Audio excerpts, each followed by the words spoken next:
আসসালামু আলাইকুম রহমতুল্লাহি ওবরকাতুহ। সম্মানিত দর্শক, পররাষ্ট্রমন্ত্রী জনাব খলিলুর রহমান অতি সম্প্রতি ভারত সফর করে এসেছেন। তার সফরকে কেন্দ্র করে সরকারের ভিতর এক ধরনের উত্তেজনা ছিল এবং আমাদের দেশে যারা রাজনীতি সচেতন ব্যক্তি তার অধীর আগ্রহে অপেক্ষা করছিল যে আসলে এই সফরে বাংলাদেশ কী পাবে, ভারত কী পাবে। ভারতের সঙ্গে বাংলাদেশের যে সম্পর্কে টানাপোড়েন চলছিল শেখ হাসিনার পতনের পর, সেটির কোনো দফারফা হবে কি না এবং এই সফরের মাধ্যমে ভারত বাংলাদেশের সঙ্গে আসলে কী সম্পর্ক স্থাপন করতে চায়, শেখ হাসিনার ভবিষ্যৎ কী, আওয়ামী লীগের ভবিষ্যৎ কী, সেই বিষয়গুলো নিয়ে যারা উদ্বিগ্ন ছিলেন তারা রীতিমতো হতাশ হয়েছেন। এর কারণ হলো যে সফরটি হয়েছে সেই সফরটি একেবারে গতানুগতিক। এটিকে আমরা অনেকটা স্যাটায়ার করে বলতে পারি আনাকুম জানাকুম। তার যাওয়ার দরকার ছিল, তিনি গিয়েছেন, আর তার সফর শেষ করে বাংলাদেশে আসার দরকার ছিল, তিনি এসে গেছেন। এর বাইরে কিছু বোগাস কথাবার্তা শুনতে পাচ্ছি। এই সফরে যারা সঙ্গে ছিলেন তাদের মধ্যে কেউ কেউ বলেছেন যে শেখ হাসিনার অপাঙ্ক্তেয়, এটা নিয়ে আলোচনা করার মতো কিছু নেই। নো মোর শেখ হাসিনা, বাংলাদেশের রাজনীতিতে শেখ হাসিনার কোনো গ্রহণযোগ্যতা, কার্যকারিতা কোনো কিছুই নেই, এটা কেউ কেউ বলার চেষ্টা করছেন। এরপর অনেকে বলার চেষ্টা করছেন যে পররাষ্ট্রমন্ত্রীর সফরের পরই জনাব তারেক রহমান সাহেব তার প্রথম যে ঐতিহাসিক বিদেশ সফর সেটি তিনি ভারত দ্বারা শুরু করবেন।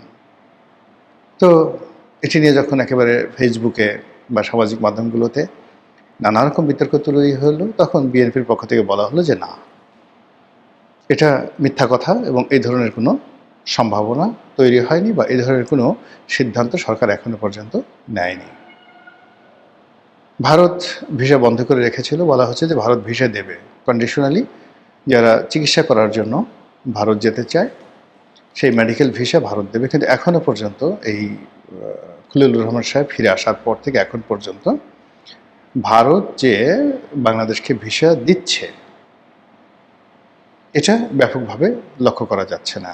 যাদের খুব ভালো চ্যানেল আছে, সম্পর্ক আছে, ভারতীয় দূতাবাসের সাথে সম্পর্ক আছে, তারা অনেকে যাচ্ছেন চিকিৎসা করার জন্য। আর বেশিরভাগ মানুষ যারা ফ্রিকুয়েন্টলি ভারত ট্রাভেল করতেন তারা অনেকে যাচ্ছে না। আওয়ামী লীগের লোকও যাচ্ছে না, বিএনপির লোকও যাচ্ছে না। এর কারণ হলো কলকাতা, দিল্লি, আগ্রা, তারপর কাশ্মীর,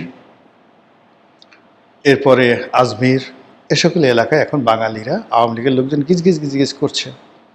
তো ধরুন কোনো একজন লোক তার নিতান্ত প্রয়োজনে সে কলকাতায় গেল, বা আমার ধরেন আমি গেলাম, আমার কলকাতা যাওয়াটাই খুব প্রয়োজন। দীর্ঘদিন ধরে আমি 2018 সন থেকেই আসলে চিন্তা করছি আমি একবার একটু কলকাতাতে যাব, কিন্তু যাওয়া হয়নি। আগের আমলে যাওয়া হয়নি যে এয়ারপোর্টে গেলে শেখ হাসিনার লোকজন বাধা দিতে পারে, এয়ারপোর্ট থেকে ফেরত দিতে পারে। তো তখন সবাই লোকজন মনে করবে যে গোলাম মোল্লা রনির আসলে কোনো ক্ষমতা নেই, সরকারের সাথে তার সম্পর্ক অহিনুকূল সম্পর্ক, কাজেই তাকে একটা চাপ দিয়ে আসি, যাও।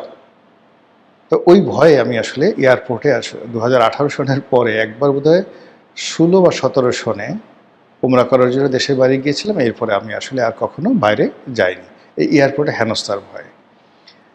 এতে করে কী হলো, আমার ব্যবসা বাণিজ্যে ক্ষতি হয়েছে। আর আমার ব্যবসা বাণিজ্য ক্ষতি হওয়া মানে এখন আমার যতটা না ক্ষতি, তার সে দেশের ক্ষয়ক্ষতি। এর কারণ হলো আমার এই ক্ষুদ্র জীবনে ব্যক্তিগতভাবে দুটো ডাল ভাত খাওয়ার জন্য যতটুকু সংস্থান দরকার সেটা তো আমার হয়ে গেছে। এখন আমি যা কিছু করব বা করতাম ব্যবসার জন্য, রাজনীতির জন্য, just two contribute the nation, ঠিক সেই জায়গাটা আপনি গিয়ে দেখুন এয়ারপোর্টে যে হেনস্থা হওয়ার ভয়, সেই ভয়ের কারণে আমার সেই ব্যবসা বাণিজ্য প্রত্যেকটা জিনিসই মাইনাসে চলে আসছে। 2 নম্বর হলো যে এখন যাচ্ছি না। যেমন আমার পাকিস্তান যাওয়ার খুব শখ ছিল এবং এখনও আছে, পাকিস্তান যাওয়ার শখ আছে, কিন্তু আওয়ামী লীগ জমানাতে কখনো পাকিস্তান যেতে পারিনি। বা ইরান যাওয়ার খুব শখ ছিল, যেতে পারিনি। ইরান গেলে আমেরিকা রাগ হবে, পাকিস্তান গেলে আওয়ামী লীগ রাগ হবে, এসে সেই ডিবি অফিসে ডাকাডাকি করতে পারে, নানা যন্ত্রণায়। কিন্তু অসাধারণ সুন্দর একটা দেশ আমার দেখা হয়নি পাকিস্তান। এরপর এই যে কলকাতার কথা যেটা বলছিলাম, কলকাতা যাওয়ার আমার একটা খুব শখ। আমার একটা খুব মানে ছোট, ছোট দুটো জিনিস আমার খুব কেনার ইচ্ছা। সেটা হলো বলি আপনাদেরকে, একটা ভালো কাশ্মীরি শাল। নিজের পছন্দ মতো, মানে এই আমাদের বাংলাদেশে যা পাওয়া যায়, ইন্টারনেটে যা পাওয়া যায়, এটা না, আমার পছন্দ মতো একেবারে ঘুরে ঘুরে ঘুরে ঘুরে একটা শাল কেনার আমার খুব ইচ্ছা। আমি কয়েকটা শাল কিনেছি, কিন্তু আমার ঠিক শেষ পর্যন্ত পছন্দ হয়নি। আরেকটা হলো আমার একটা ভালো লাঠি কেনার খুব ইচ্ছা।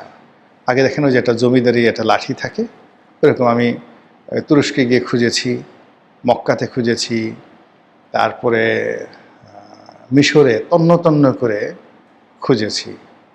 এখন আমার ইচ্ছা যে কলকাতাতে বিভিন্ন যে জায়গা আছে যেখানে ব্রিটিশ জমানার অনেক পুরনো লাঠি পাওয়া যায়।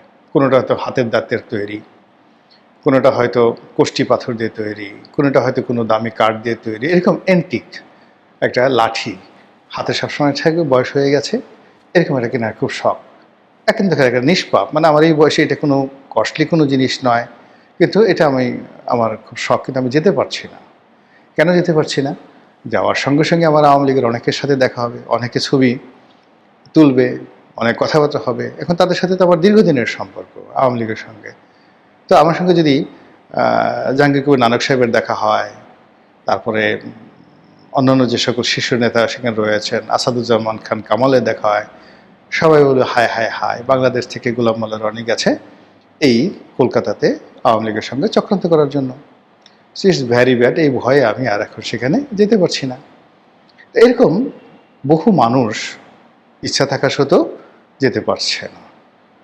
এমনকি চিকিৎসা নেওয়ার ক্ষেত্রে আওয়ামী লীগের লোকজন এভাবে ভয় পাচ্ছে যে যদি হাসপাতালে গিয়ে কারোর সঙ্গে দেখা হয়ে যায়, তাহলে তো বাংলাদেশে আসলে মানে ডলা খেতে হবে, ইত্যাদি ইত্যাদি নানা কারণে। তো এই যে ভারতের সঙ্গে যে বাংলাদেশের আপনি গিয়ে ধরুন একটা সেন্সিটিভ সম্পর্ক, বা ওখানে আওয়ামী লীগের লোকজন আছে, সেই কারণে একটা সেন্সিটিভনেস তৈরি হয়ে গেছে এদেশের মানুষের মধ্যে। এটি দীর্ঘমেয়াদে আমাদের সবাইকে ক্ষতিগ্রস্ত করবে।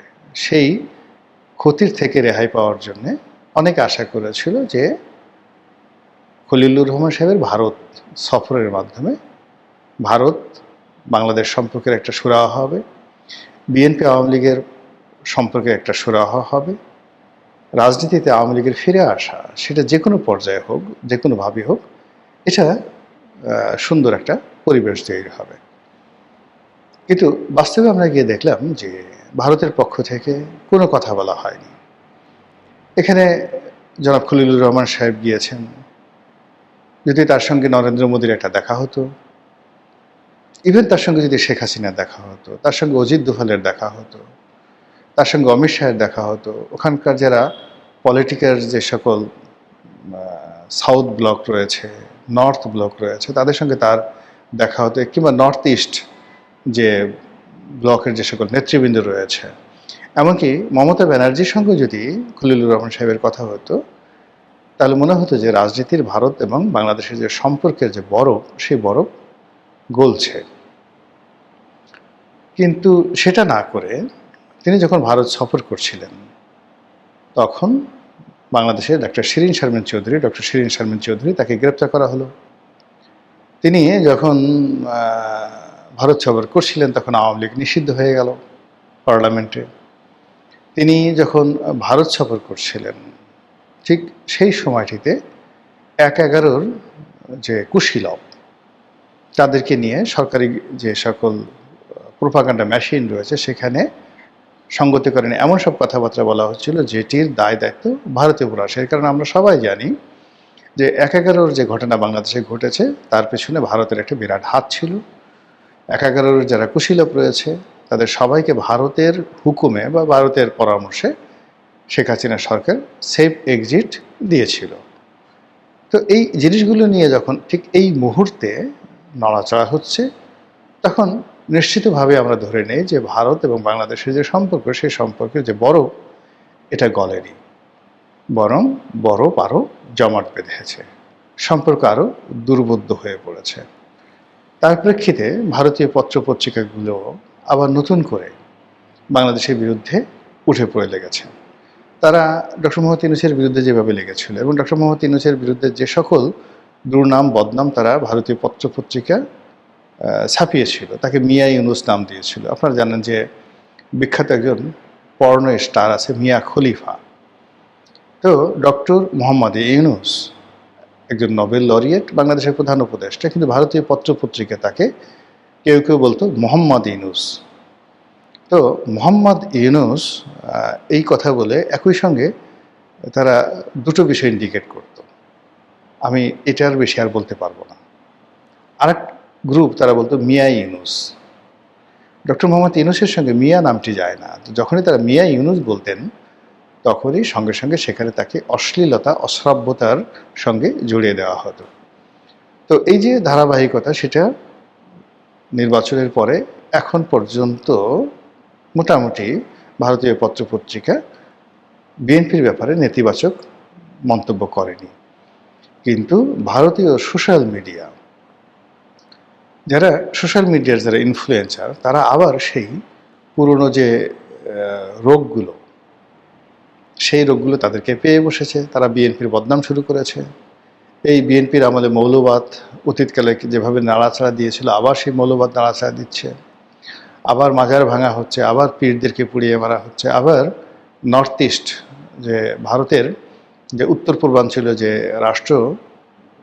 রাজ্য সমূহ রয়েছে, সেখানে যে সকল বিদ্রোহী গ্রুপ রয়েছে, নাগা বিদ্রোহী রয়েছে, সাঁওতাল বিদ্রোহী রয়েছে, সেখানে উলফারা আছে, এমনকি সেখানে রোহিঙ্গারা পর্যন্ত আছে এই নর্থ ইস্ট গ্রুপের সাথে মিলিয়ে। এবং সেইগুলোকে বাংলাদেশ বা বর্তমান সরকার ভবিষ্যতে যে তাদেরকে প্রিভিলেজ দেবে না, পাত্তা দেবে না, বা তাদেরকে নির্মূল করার ব্যাপারে ভারতকে সহযোগিতা করবে শেখ হাসিনার মতো, এরকম কোনো লক্ষণ তারা দেখতে পাচ্ছেন না। বরং তারা তারেক রহমান সাহেবের সেই যে অতীত রেকর্ড, সেই অতীত রেকর্ডকে নিয়ে তারা টানাটানি করার চেষ্টা করছে। এবং এই মুহূর্তে তাদের সঙ্গে আবার আমেরিকার যে বন্ধুত্ব, পুরনো বন্ধুত্ব, সেটা আবার নতুন করে চালু হয়ে গেছে।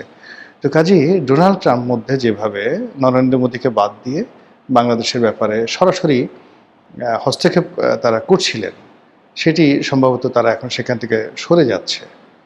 মধ্যপ্রাচ্যের যুদ্ধের কারণে রাশিয়ার সাথে কূটনৈতিক যে বিপর্যয়, তার কারণে এখন তারা চীনের বিকল্প হিসেবে এশিয়াতে ভারতকে তারা চাচ্ছে, খুব দরকার। এবং অন্যদিকে আবার পাকিস্তানের হাতকে তারা শক্তিশালী করছে। এই যে ইরান এবং আমেরিকার যে যুদ্ধ, সেই যুদ্ধে তারা দ্বিতীয়ালির যে ভার, এটা ইচ্ছে করে পাকিস্তানকে দিয়েছে, যেন পাকিস্তান রাষ্ট্রের যারা কর্ণধার তারা বিশ্ব নেতাতে পরিণত হতে পারেন। এমনকি যদি নওয়াজ শরীফ কিংবা অসীম মনির, এখন যিনি আছেন